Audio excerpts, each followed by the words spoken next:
And as we pan up, we see this sign. It says J. David Jones on it. David was one of the premier second unit directors, helicopter pilots in the world.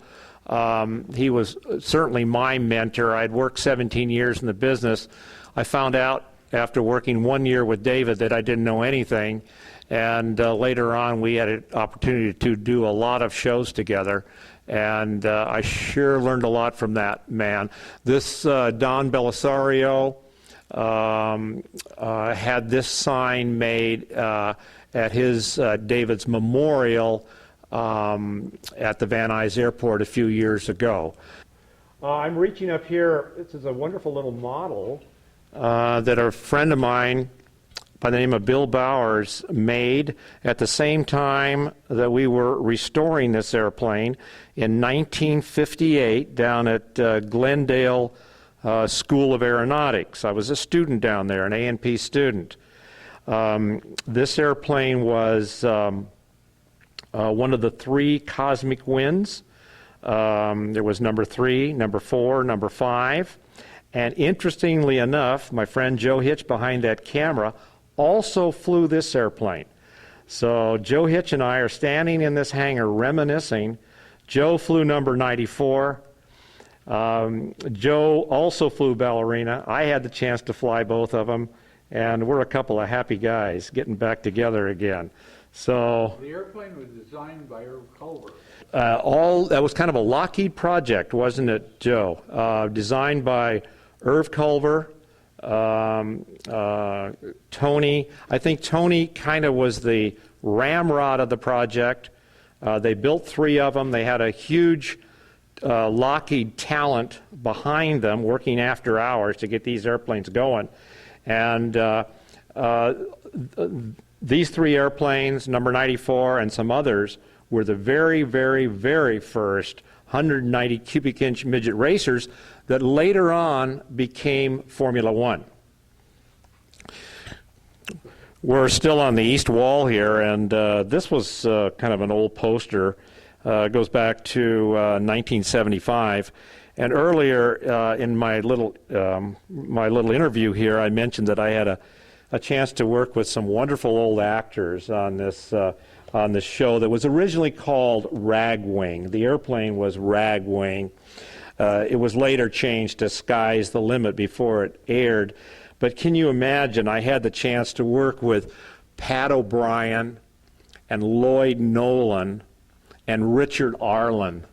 I mean, isn't that incredible when you stop to think of all those wonderful things that they did in aviation pictures during the 30s and 40s. Our camera operator said that Richard Arlen gave Joe Hitch his very first airplane ride at Van Nuys Airport in probably 1936 or 1937. Unbelievable. He had Arlen Probert Flying Service. Arlen Probert, Dick Probert, Flying Service, Van Nuys. This depicts some of the stunt work that I've been involved in over a period of time, working with my friend Dar Robinson here on these 2 particular gags. This one was a direct transfer out of a back end of a Cadillac here.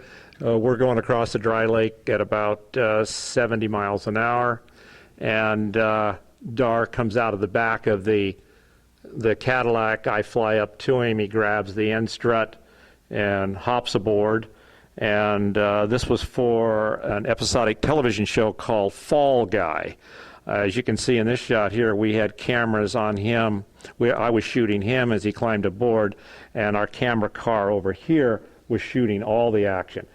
Not a particularly easy stunt to do because of the closeness of the tips of the propellers to the Cadillac. That's the thing I really didn't like about doing this stunt.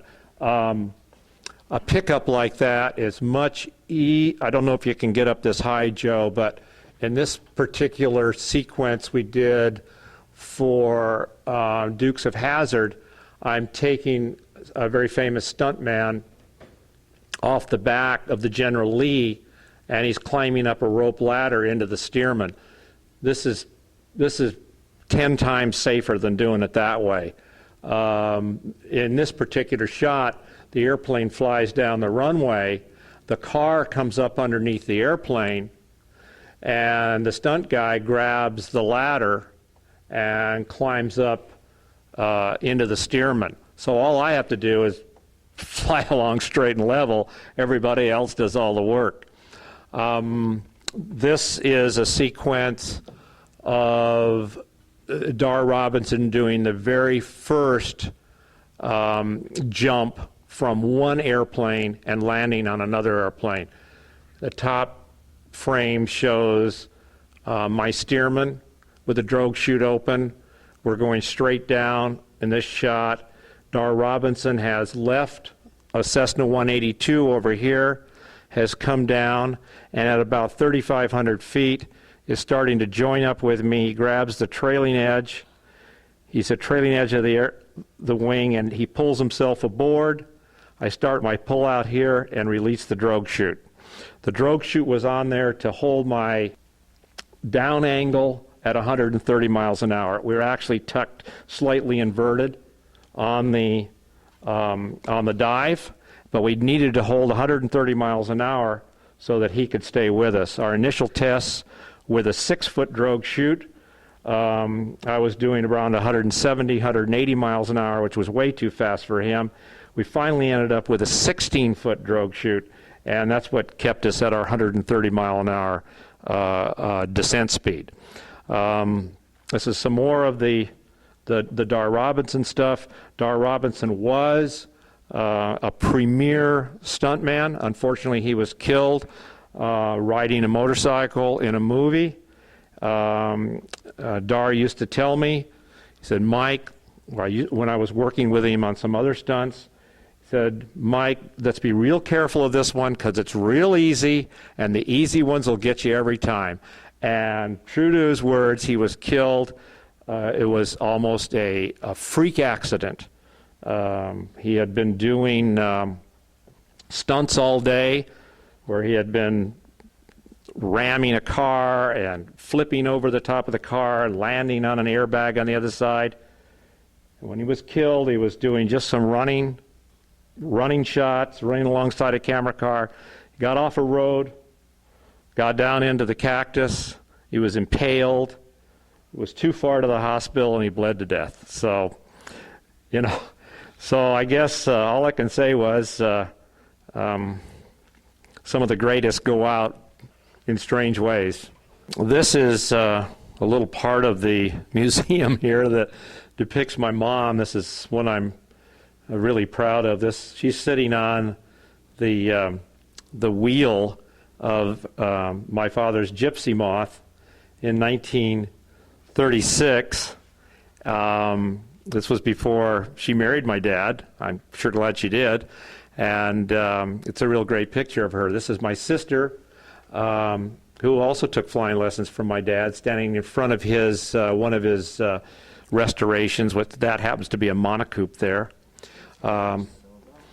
Yes, and this is my mom after she had placed fourth in a 99's air race. I think it was called Pines to Pines.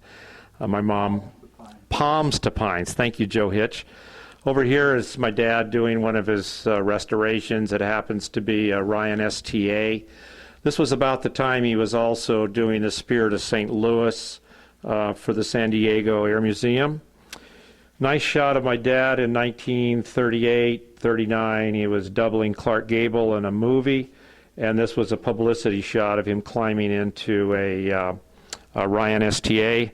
During the war, he was in the CBI, and he was flying C-46s like this one here over the hump between China and India, and he was awarded the Distinguished Flying Cross for some of that work. Okay, this is a C-46 that my dad flew China, Burma, India theater across the hump. These were twin-engine, wonderful twin-engine airplanes that carried one heck of a load. And of course, in the military configuration, they carried way more load than they should have been. Interesting to note that oftentimes a Japanese fighter would catch one of these transports going across the mountains, and all they'd have to do is come back and shoot out one engine. They knew with one engine out that airplane was going to go into the Himalayas. So they didn't have to waste an awful lot of ammunition. Dad was got his medal for leading a group of Chinese P-40s out of a airport that was being overrun by the Japanese in China. A couple of C-46 pilots stayed behind while they were evacuating the airport, and Dad was the last flight out of there, and he had a number of P-40s behind him that had no instruments, and the Chinese had no instrument training. So he was able to lead these airplanes out through the overcast and get them to a base, another base where they could peel off and land safely. I'm sure glad I wasn't one of those P-40 pilots. That would have been one scary thing to do. Coming around here to our southeast wall, this is our Coca-Cola section, and also our Santa Paula's good friend Steve McQueen. Steve McQueen was taught how to fly here at Santa Paula by the famous test pilot Sammy Mason, who worked for Lockheed. Steve bought a Stearman. His dad had been a barnstormer, so he wanted to land in or fly or learn to fly in a airplane that was more typical of what his dad might have flown. So he took all his training in a Stearman, which by late 1970 standards was quite a feat, or quite interesting. Here's another picture of a dear old friend of mine by the name of Perry Schreffler, who was a World War II hero, a war hero in B-17s bombing Germany. Steve McQueen, myself, and a Pitcairn male wing that we had an opportunity to sell to Steve in 1982. Shortly, it wasn't too long after this picture, I forget exactly the date, that Mr. McQueen unfortunately developed cancer and passed away. I have a passion for these marvelous old race cars. My dad and mom used to take me to the midget races in the late 40s, and then I became interested in sprint cars and other open wheel race cars. This one is of particular interest because it's a 1969 Edmunds sprint car, and this car won the national championship in 1969. It was driven by a fellow by the name of Greitz, and after winning the championship in '69, 2 weeks later he was unfortunately killed in the same car at a racetrack in Lincoln, Nebraska. I was able to obtain this car from the Sprint Car Museum, and I got it running and operational, and we've driven the car at a couple of vintage events. Although it's too valuable, so we don't take these cars out on the dirt like they're supposed to be driven in the grand old way. We actually just run them on paved tracks. I have a Offenhauser midget that raced in the early or late 40s and early 50s, and clear up probably till 1962 or so. And we do put that car in the dirt, and we have a lot of fun at some of the dirt tracks. Our most recent creation, I'm sorry that the other two cars aren't here, they're up in another hangar of ours, is a Edmunds, 1970 Edmunds championship dirt car, and that was restored by my friend Mike Jewett here at the Santa Paula Airport. Mike Jewett is a wonderful aviation mechanic as well as a race car restorer. Those are his two passions in life. So I was very fortunate in having his help on the other car. On the south wall of the my hangar here, I have a little Coca-Cola part. We're actually going to do a little bit more with this, make it a little more dinerish looking when I figure out exactly how to do that. Right now, we just have a lot of race car memorabilia on the wall. These are mostly photographs and prints. And as we move along the wall, I have a lot of famous drivers, and tried to keep it to the West Coast people that I was familiar with, and that's what most of these pictures depict. Working along some of these grand old West Coast cars. Here was a good friend of mine by the name of Sam Dockery, who was a professional midget racer in about 48 to 52.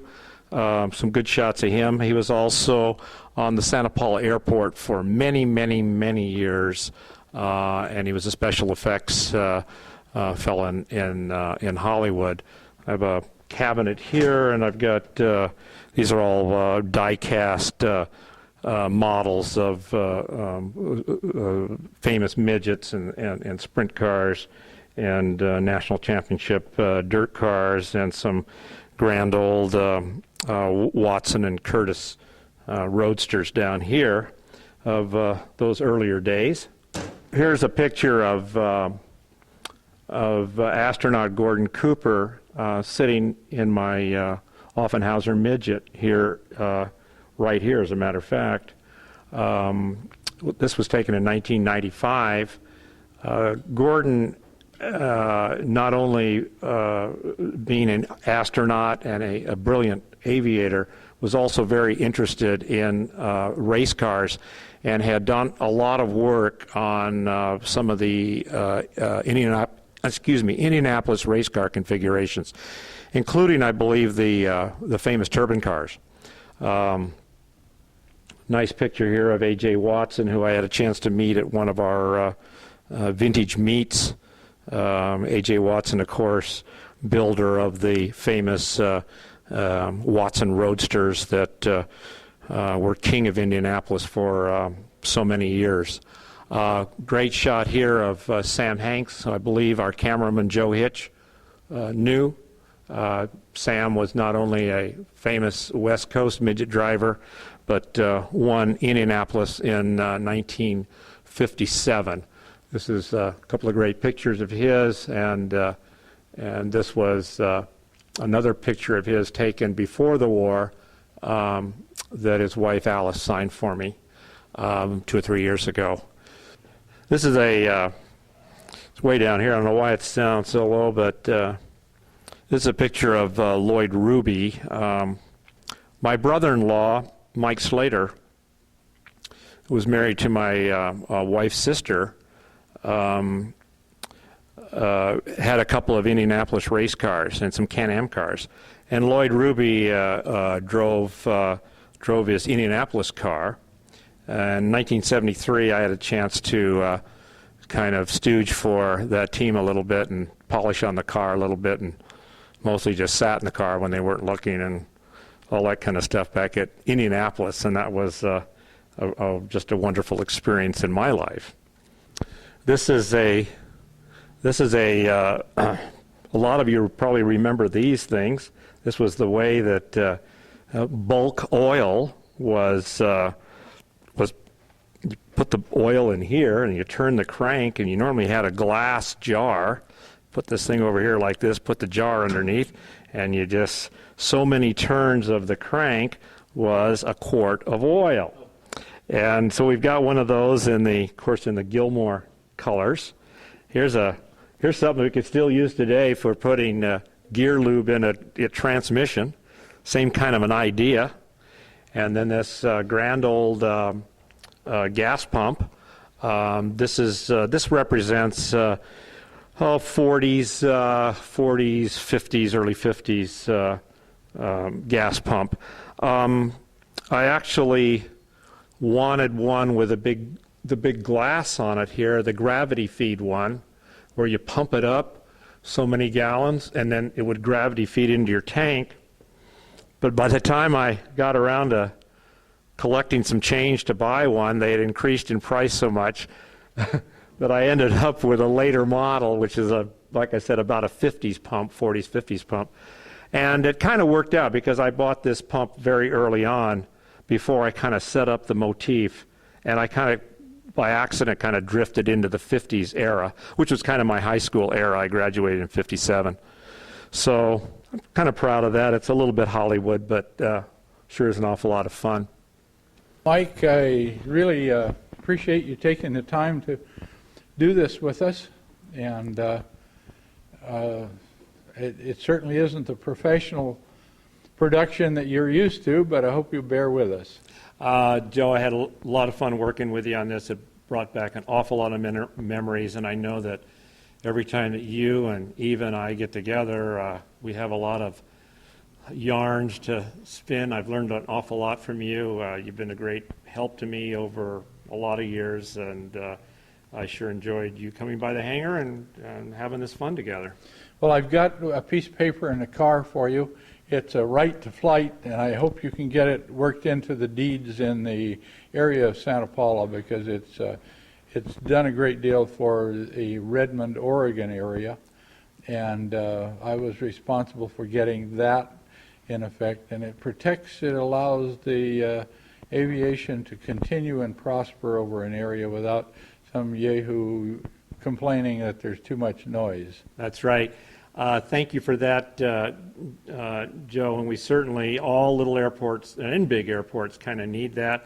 In an interview I did just recently regarding the same subject, I think that, and this is off the subject a little bit of museums and that kind of thing, but I think that airports need to partner with the community more than they do.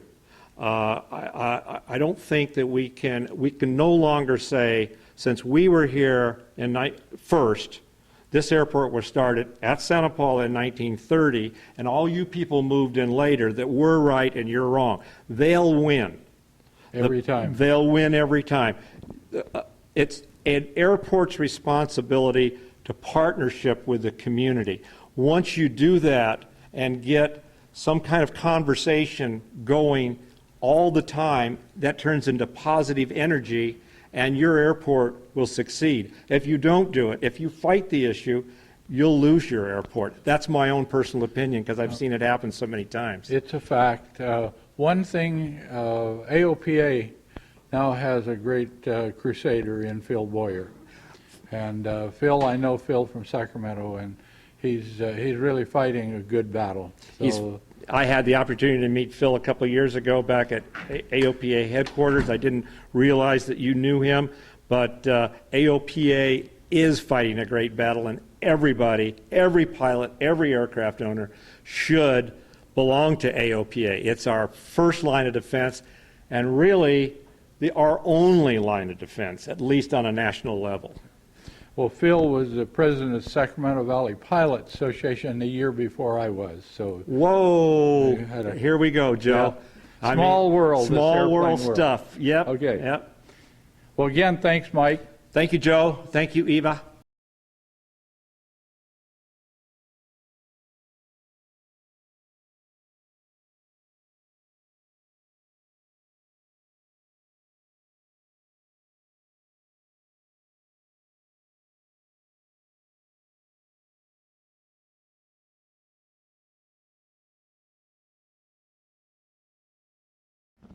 We're in Santa Paula, California.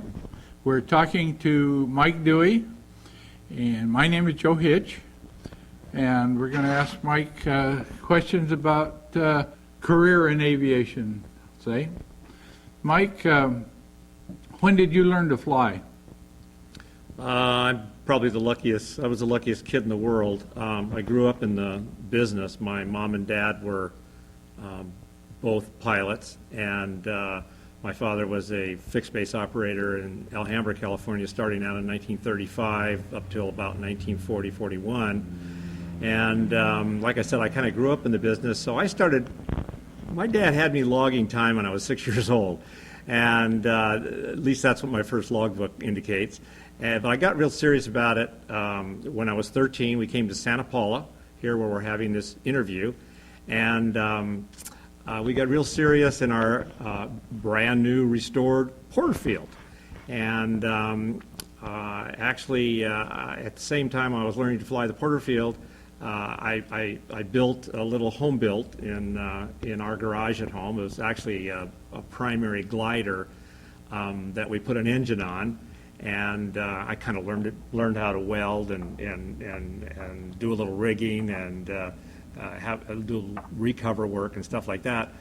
And that's really the first airplane I sold when my dad was at work, and I decided that maybe I'd get a little more aggressive running up and down the runway with it, and I got the thing airborne a few times. And so I was 14 at the time.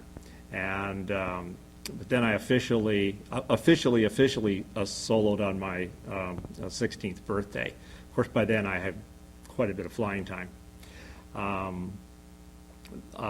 When I was 16, I had again, I was the luckiest kid in the world. I had the opportunity to fly Little Tony, the Cosmic Wind 190 cubic inch midget racer.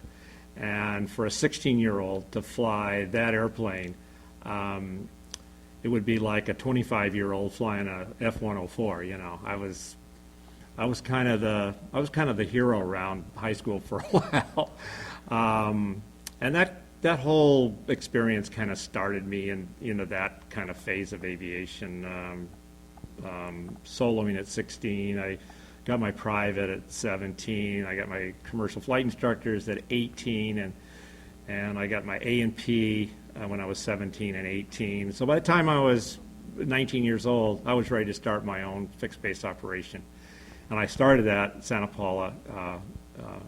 My wife and I and our J2.5 Cub and a little hangar that we bought from the Santa Paula Airport Association for $1,800, and that's what got us going. Is that where air repair was? Or No, actually, our first hangar, fortunately enough for me, again, was just 2 hangars up from Sammy Mason's hangar. And later on, we built a little office there, and we went from a J2.5 Cub to an AT-6 to a Fairchild 22 to a couple of T-34s to a couple of helicopters, and on and on and on. So things happened rapidly to me over a span. I thought it was a lot of time, but it was just a span of a few years, really. Well, how long did you operate fixed base operation here at Santa Paula? I operated fixed base operation here at Santa Paula from 1959 to 1982. And that operation included a dealership and charter and maintenance and flight school and aerobatic training. We were kind of specialists at that for a long time. Matter of fact, we had the first aerobatic flight school on the West Coast after a long absence of aerobatics and aerobatic flight schools. There was a period in the 50s that everybody kind of got out of the business, so to speak. I think the Bill Odom crash in Cleveland was kind of the start of that thing, because they shut down the air shows, and the interest in aerobatics kind of faded away. And because of my early interest in it, through my hero Sammy Mason and Tony Levere and Rex Wells and others, I always had a passion for doing it. So I got into the business again, first time for me and first time for a lot of people, in 1960 when I bought the AT-6, which was our really our very first aerobatic trainer, and then shortly thereafter, or it may have been the other way around. Time has a way of doing these things to your mind. A Fairchild 22 C7G, and with those two airplanes, we got a pretty good start on aerobatic training. Was Sammy on the field here at that time? Yeah, Sammy Mason was on the field. He was my mentor in a lot of ways. I had the wonderful opportunity to fly with Sammy on several occasions, and I also painted. I was so proud. Not that I was the best painter in the world, but I painted his Bucher Youngman. I think it might have been. It wasn't the first Bucher Youngman to be imported into the U.S. It was one of the first. There had been a couple of young Meisters. Bevo Howard had a young Meister way back when, and there was another one floating around. But this was a Youngman, and Sammy brought it over, and I painted it. And then for painting it, I had a chance to fly it quite a bit. Well, you've done a lot of, in addition to the FBO, you did a lot of movie flying. I was, again, I'm the luckiest kid in the world, no question about it. Sammy Mason, in addition to his test flying for Lockheed, occasionally on the side he would do a little movie work. And he had a job on one of those grand old beach party movies, Annette Funicello and Bob Cummings and all that stuff. They made a whole bunch of them. And in this one particular movie, it was called Beach Party Bingo,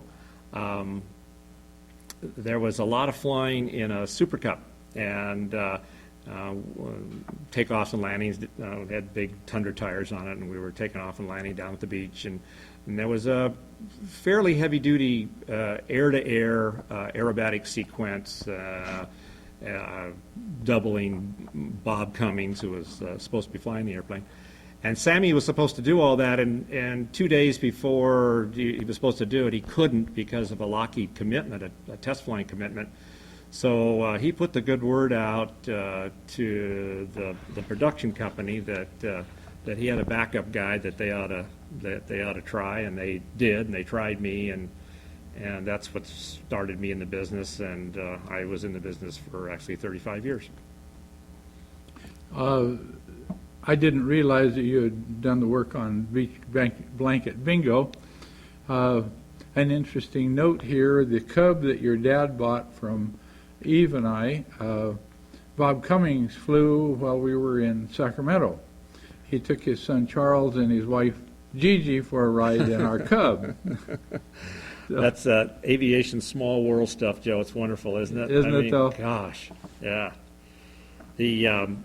And interestingly enough, till we get back to Sammy Mason, it's, my whole career in the movie business, I don't know how many people ask me, Mike, how did you get into it? How do I get into it? How can you, what do you do to get in? And I really never had an answer for them. I lucked into the job, and apparently I did okay, because then after that I got a lot more jobs. But I don't know, to this day, I don't know how a person gets his first job in the movie business unless somebody like Sammy Mason comes along and kind of helps you out. Sammy certainly was a neat guy. Yeah, super neat guy. Like I said, one of my all-time aviation heroes. Well, mine too, as well as being a great personal friend. Oh, you bet. Now, one of the things that comes to mind that you did was Super Stunt. Super Stunt. That was actually that was a 1 hour show for television that we did. Oh gosh, my mind, I think it was 78, 79, right in there. That was when the stunt shows started becoming very popular on television. They would take different stunt people, and they would have them doing wonderful and grand stunts. And usually these programs would have a stunt that had never been done before. And on this particular show, Super Stunt, I teamed up, or I should say the other way around, Dar Robinson, who came up with this brilliant idea, teamed up with me, and we did a stunt that had been talked about for 20 or 30 years, and nobody had ever done it. So it was probably my first opportunity to work on a stunt or a gag, as we call it in the motion picture business, that nobody had ever done. And the object of the whole thing, Joe, was to have a skydiver jump from one airplane and land on another airplane. And Dar Robinson, one of the most premier stuntmen of all time, had figured out. He was also a skydiver.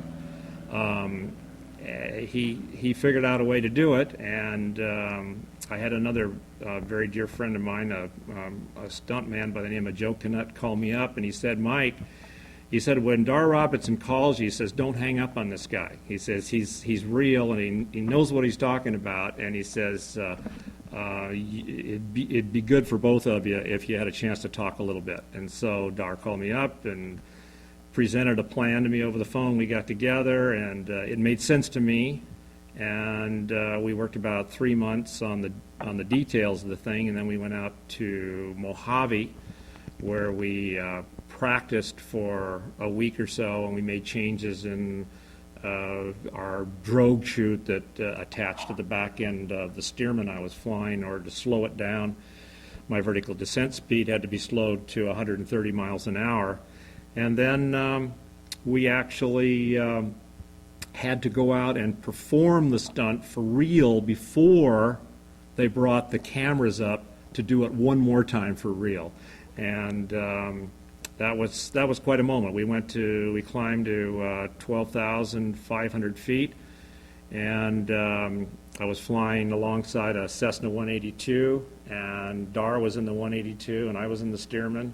I popped my drogue chute, and when I felt the drogue chute blossom, I pitched over into a vertical dive, and right at that moment, Dar would jump out of the 182 and then free fall with me down to about 3,500 feet where we'd make the hookup, and we were able to finally successfully do that, and we sent word back to Hollywood that we had, and so based on that, about 2 weeks later, they sent the full-on production crew up, and we had helicopters covering, and we had air-to-air, we had ground-air cameras and everything else, and Frank Tallman came out, and Lee Marvin came out, and made a big deal out of it. Of course, we'd already done it, but we never said that. As I recall, Dar Robinson did not have a parachute on. Dar Robinson did have a parachute on. Dar, after the first jump, he came up with a scheme to do it without a parachute on camera, but he wanted $50,000 more to do that, or roundabout numbers. And I think production at the time, I think the whole thing was so scary that they thought enough was enough. No, you'll do it with a parachute. We don't want you to do it without a parachute. But in reality, it hasn't been done that I know of, but it could be done. And Dar had figured out where he would jump out without a parachute, and then he'd have 4 camera skydivers with him, shooting him as he came down without a parachute. And then if he couldn't get over to my airplane to hook up to my airplane, they would come in and hook up to him and or one of them would, and make a tandem landing. So that was feasible, that was possible, but it was never done because they didn't come up with enough money. I'm just as happy. It was fine the way it was. Well, you've done a lot of other things. I can remember Ronald McDonald. Great old. You were all dressed up like. Yeah. I actually did. It was wonderful. I did 2 Ronald McDonald commercials. One of them was especially fun because I was actually Ronald McDonald for a couple of days, and we had a sequence where I flew this funny little airplane through a barn, and I had never. This is more like something you would do, Joe. Only you would do it with the doors on the barn. They actually had the doors off the barn, and I flew through numerous times, and we did some funny things where we'd fly down, and there was a couple of big old pine trees sticking up like this, and they were on axles, and there was weights down in a ditch in the ground, and there was cables to them. I'd fly right up to the two pine trees that were like this, and then just as I'd get there, the pine trees would spring open like this, and I'd fly through, and they'd go boing like this. This guy sitting with me here, I think you actually flew in through a barn, didn't you, Joe? Well, it was a phony barn. But you did it. Yeah. It had doors on it. No, And it took what it was, they planted two power poles, old telephone poles in the middle of it, and then they built a sham around it. And I came through with a PT-19, and when I hit the poles, went into the barn, when I hit the poles, it sheared the wings off, and I went out the other side. He's my Perfectly real, good he's my real PT-19. hero. Say, the stuff that I've done doesn't hold a candle to that, Joe. That was dumb youth. No skill involved. The odd thing about that was the guy that was promoting the air show had promised me $150 to do this. Uh-huh. And at the end, after the air show was all over with, he took off to do his act and then left.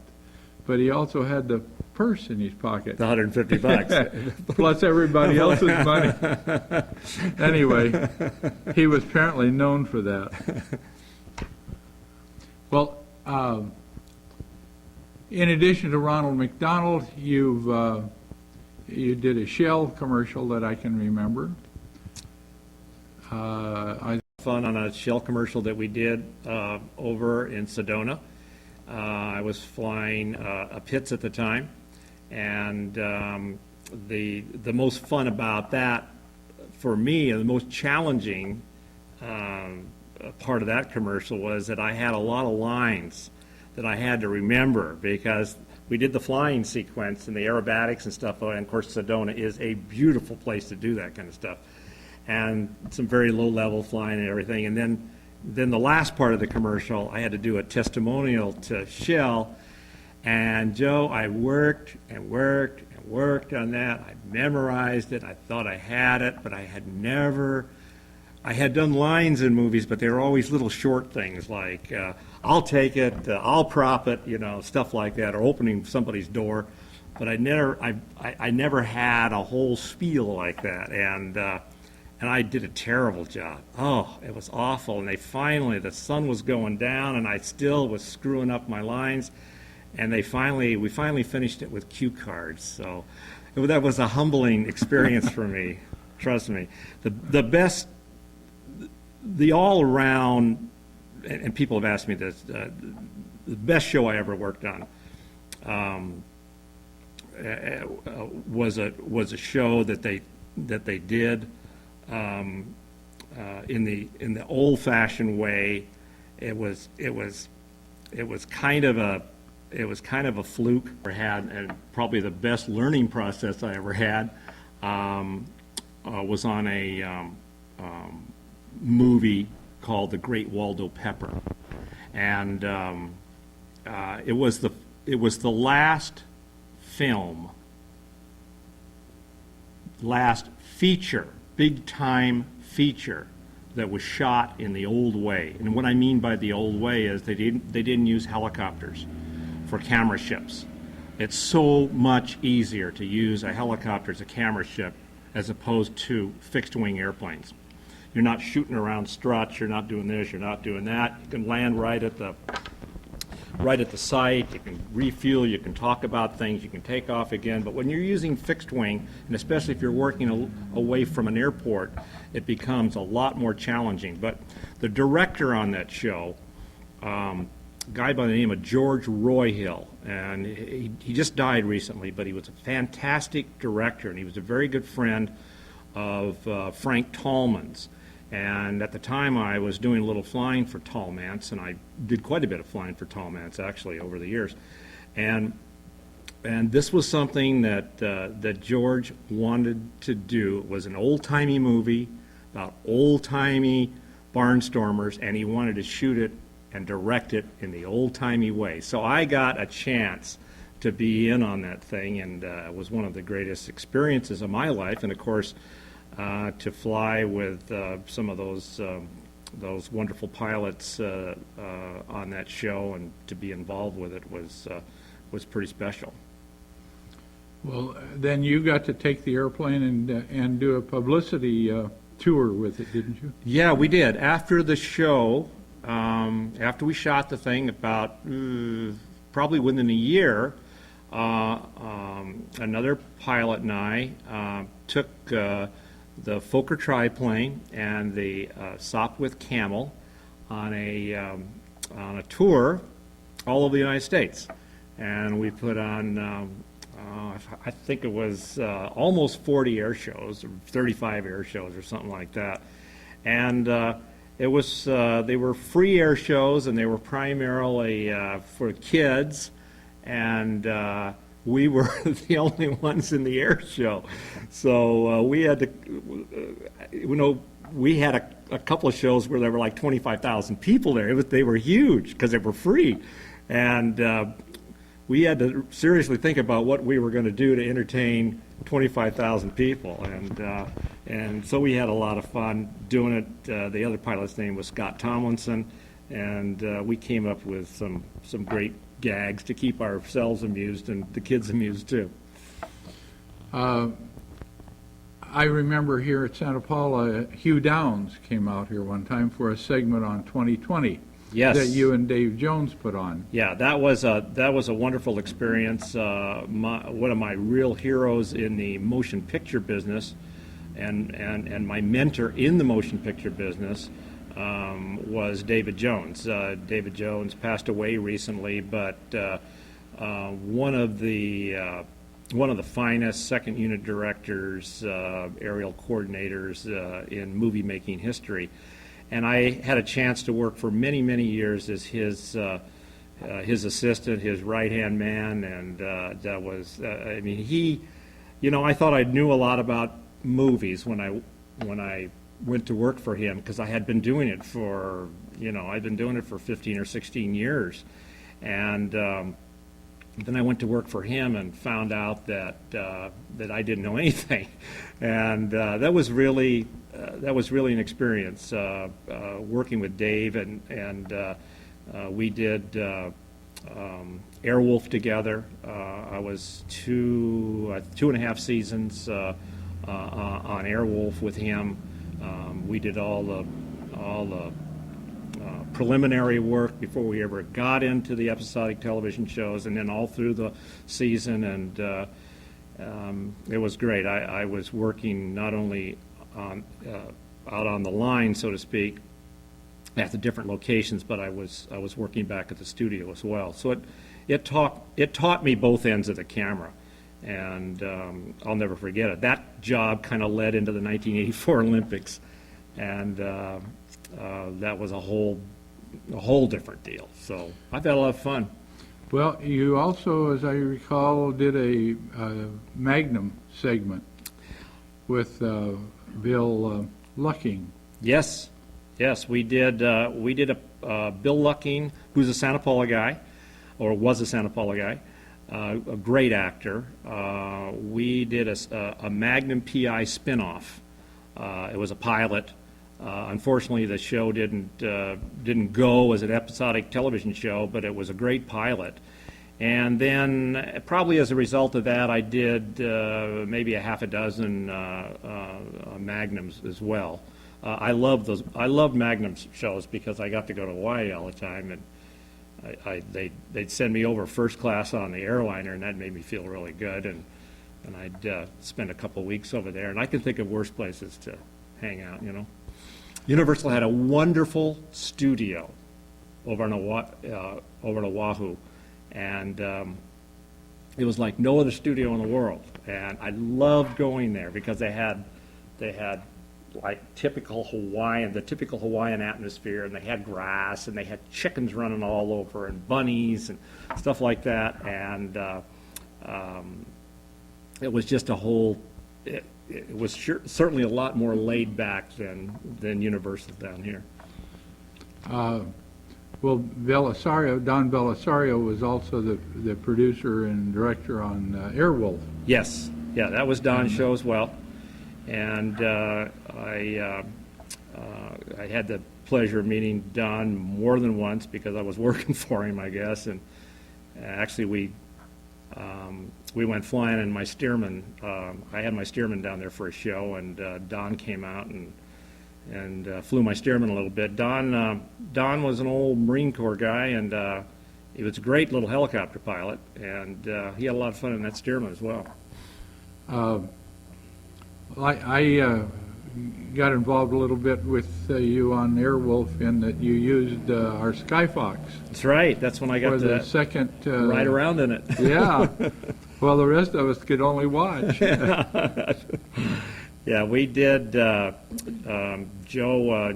you and Sammy and Tony and a lot of people worked on that marvelous little adaptation of a T-33 where you hung a couple of jets on the airplane and made it kind of a modern trainer. And we used that airplane. We were looking for something that was a bit different for one of our Airwolf episodes. I think at the time it was an aggressor airplane. I kind of forget the plot at this point, but we wanted something really different. I think I called you.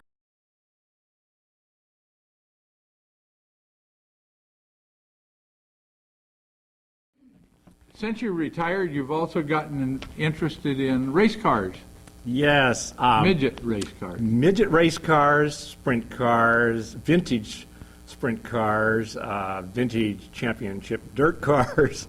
I don't want to overexpand, Joe. I've got one each, and that thing started with my family. My dad and mom, after the war, when the midget thing started picking up right around 1946, 47, we used to go to the midget races all the time. We used to go to Orange Stadium, we went to Gilmore, Rose Bowl, we even went to Coliseum and all that kind of stuff. So I had a real early interest in race cars because of my mom and dad. And but kind of like my dad, always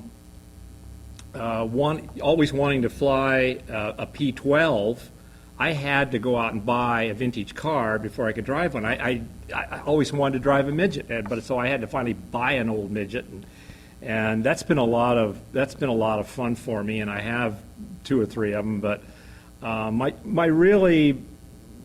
first love is still aviation.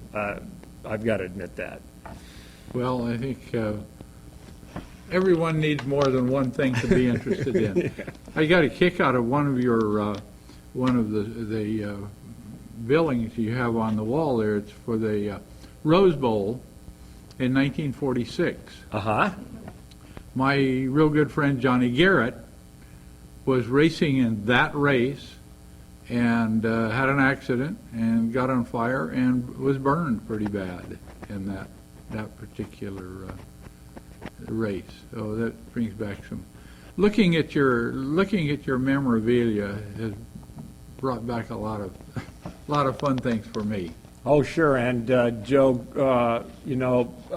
being a pilot at that time, there were a lot of midget drivers and and big car drivers that were pilots, weren't there? Yes, there were. Yes. Sam Hanks, Rex Mays, I mean, we can go on and on and on. Yeah. Well, an odd thing with Rex Mays. One time I was flying Turk Smith's P-38, and he had made arrangements to take hull jewelry to New York for some of the celebrities, and I was taking a load. It probably was. That doesn't sound good, Joe. It's probably 10 pounds. At any rate, I stopped in Tennessee, and I buzzed the little town of Maryville, and I was at the airport when the sheriff came out, and when I told him who my uncle was, he says, well, he lives across the street from me. And the sheriff was Rex May's brother. Oh, God.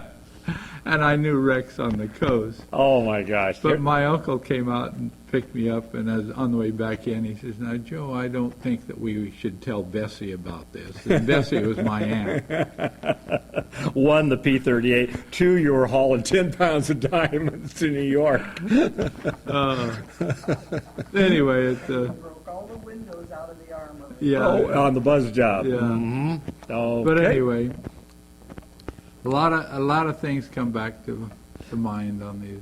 You're looking over some wonderful posters there, and what I tried to do, Joe, is gather posters together from those wonderful old racetracks that my parents used to take me to in the late 40s, and then, of course, some of the more modern ones that I attended. I still attend. So that's kind of Yeah, where all that comes Ascot, from. Gilmore, Yeah. some of those. Are Oh, just- yeah. Well, let's break off here, Mike, and just tour your museum. A little This tour. is- Let's do yes. it. We're walking along in my hangar here, doing a little hangar tour, hanging on this bifold door. Off to my left are several posters that I've gathered together that kind of remind me of some of those wonderful old tracks that my family used to take me to visit in the late 40s, in addition to Ascot down here that I attended for many, many years until its closure. All these things have some meaning for me. Here's a picture of myself in a 1969 sprint car up at Las Vegas. We were running a vintage meet up there. And here's my little Offenhauser midget, and my wife Linda and myself going to a vintage meet. We go along here, and it's more wonderful old vintage posters. And then we slide through the Steve McQueen era and some airplane stuff and around to, I've done a whole wall here on this little airplane. You can't see it very well from this camera angle, but this is Little Mike. It wasn't named after me. It was originally called Ginny. It was made for a fellow by the name of Al Foss. It was designed and built by Bill Statler. It was one of the very, very, very first Goodyear midgets. I had the opportunity to fly this airplane in 1962, roughly 1962 through 1966 in a lot of races. And that career continued after I sold the airplane to a Cameron by the name of David Butler. The fellow over there, the big, long, lanky fellow by the name of Joe Hitch over there behind the camera right now, also flew this little airplane. I don't know how he got in it, but he did. And this is a cowling that we've recently finished for the airplane. Unfortunately, during its long history, the original cowling was lost, so we've had to rebuild and make a new one. We've just taken the engine off it. We're getting ready to put a canopy on it, put a canopy back on, and then paint the airplane back to its 1950s colors. And I'm going to have some little blurb about all the pilots, including Mr. Joe Hitch there, that flew the airplane in its long, long history. Eventually, it will be donated to a museum. We don't want to fly the airplane too much because it has a lot of historical value. It has raced all over the United States, including Cleveland and Detroit. Up here on the back wall, okay, we're walking along the back wall of my hangar, and all these pictures depict my little racer, Little Mike, from its very inception down here where it was being built in Al Foss's garage. The original designer builder, Mr. Bill Statler. My father flying back and forth to work back in the early 60s. Racing the airplane at Cleveland, racing the airplane throughout the West Coast here. Here's Keith Sorensen at Detroit. Here's a race that my first race was at Chino, California in 1962. It was also Art Scholl's first race, and here's a great picture of Art Scholl, myself, and Bob Downey. Some more Reno shots. This was 1964, the very first Reno air races. I had the wonderful opportunity to fly with a lot of great pilots, including Steve Whitman, Bob Downey, Art Scholl.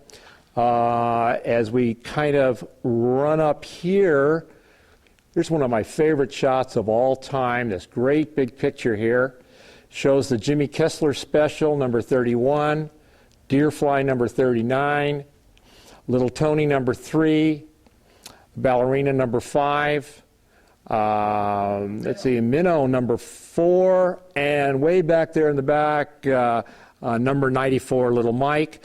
This was taken in front of Pacific Air Races at the Van Nuys Airport in 1951. The gentleman that took this picture was standing up in the front seat of an AT-6. Same AT-6 was owned by Mr. Turk Smith. Turk Smith owned almost all of these airplanes, and that gentleman that took the picture is right behind the camera right now. His name is Joe Hitch, and he's standing there with his director, Eva Hitch. So if you can kind of zoom in on that, Joe, I don't know if you can shoot it, but it's a wonderful picture today, and it was a wonderful picture when he took it. I didn't even know Joe took this picture until he walked into this hangar of mine a few years ago and said, "Hey, I took that picture."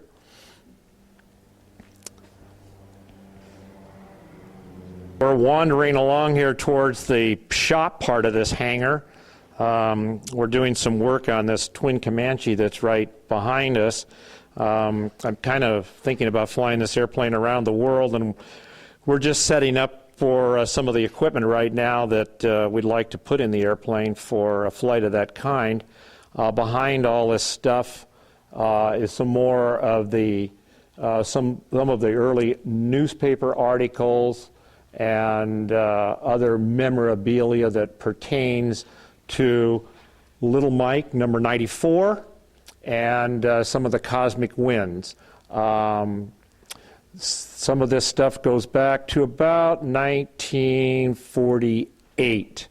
Real proud of that, and as we go along, if Joe can kind of pan with me here past this toolbox, is a wonderful model that was done by Tom Prothero depicting number 94 in its, when I raced it for the last time in 1966. At that time we painted it all white, and it had a much different cowling on it. We've taken that cowl off, and we're taking the look of the airplane back to the 1950s look. This is a trophy case with some of my memorabilia in it.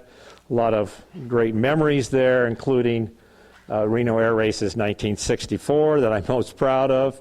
And as I come across the back wall of our hangar, here's some of our shop stuff in the way, but here's some of our pictures of some of the film work that I was involved with over the years. I used to work with Dukes of Hazzard. I did several of their shows, I think probably half a dozen of them. Those were always fun because we were always dealing with those marvelous cars and stuff that they had, and doing stunts with the cars, and just kind of traveling along here. The great show that that I had a chance to work on was Silver Streak.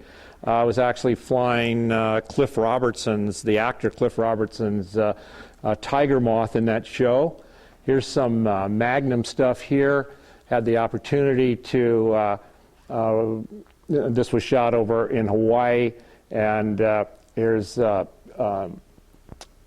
car right here, a stunt car, doing a pipe roll over another car. This was Tom Selleck's double, And the way we shot this, as he rolled the car over this other car, I flew over the car at the same time. Just kind of silly stuff like that. This was fun. This was Winds of War. We had a chance to attack Port Hueneme for a couple of days with the Tallman's Japanese Air Force fleet here, depicting Pearl Harbor. Some later things here, Northern Exposure, I did a number of those shows up in Washington, and of course some things that we did on Airwolf,